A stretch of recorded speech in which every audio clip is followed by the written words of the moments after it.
Hello ladies and gentlemen, I am Dr. Claudia Albers, Planet X research and professional physicist. And today I'd like to bring to you another one of my articles. This one is entitled Planet X and the Next Level of Deception. Now, a spherical object has been photographed in a very close position to the Sun. So this is a recent photograph from this month.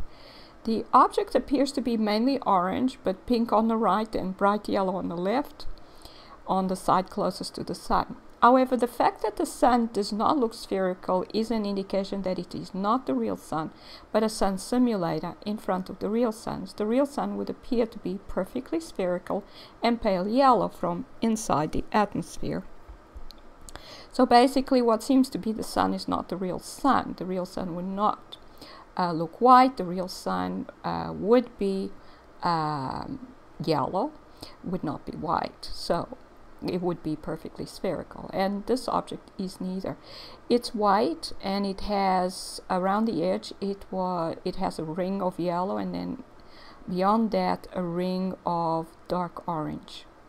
So this is clearly not the Sun. Now it's obvious that the object cannot be a lens flare, as it is quite different from the Sun simulation and clearly more spherical than it is.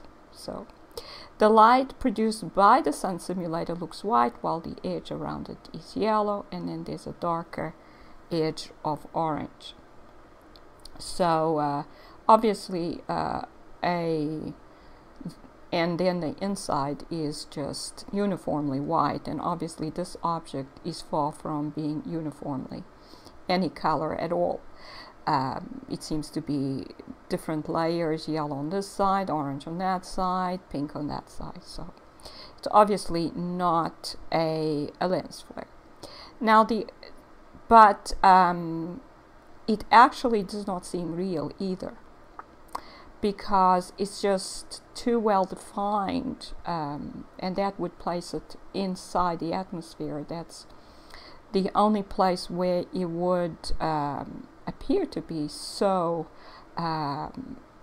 easy to perceive when it's right next to the Sun. So the object, as I say, is extremely clear, and so appears to be very close. Since so much haze has been added to the atmosphere, it would be impossible to see any object outside of the atmosphere, especially one so close to the Sun's position, where it would be overwhelmed by the Sun's light so clearly. So this object seems to be inside the Earth's atmosphere and cannot be that large. And in fact, it cannot be real, and most likely a holographic projection.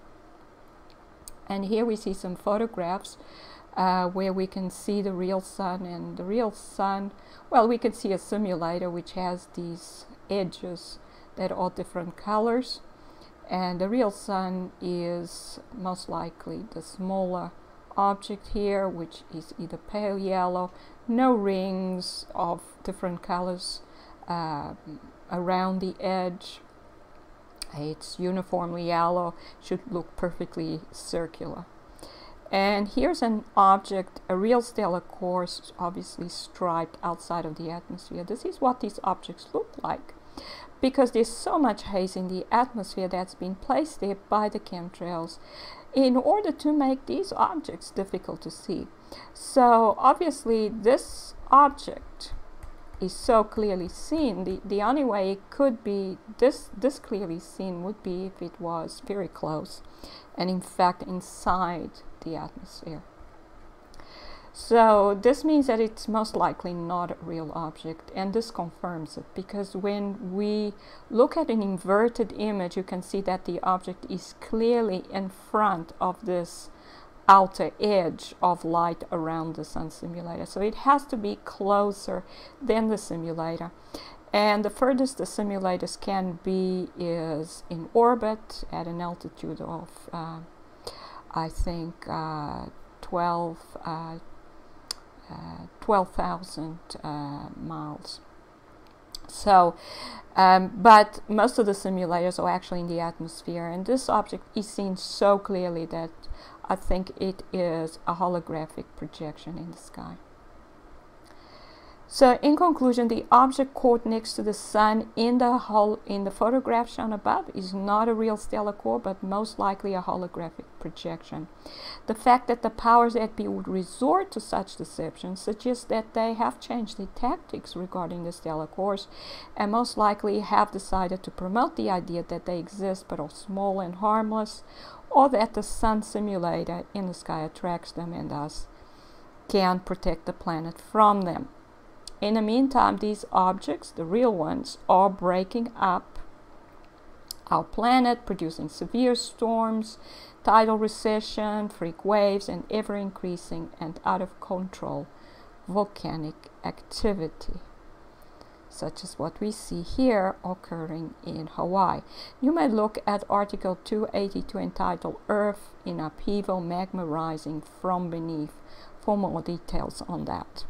This is Dr. Claudia Albers, Planet X physicist. Thank you for watching.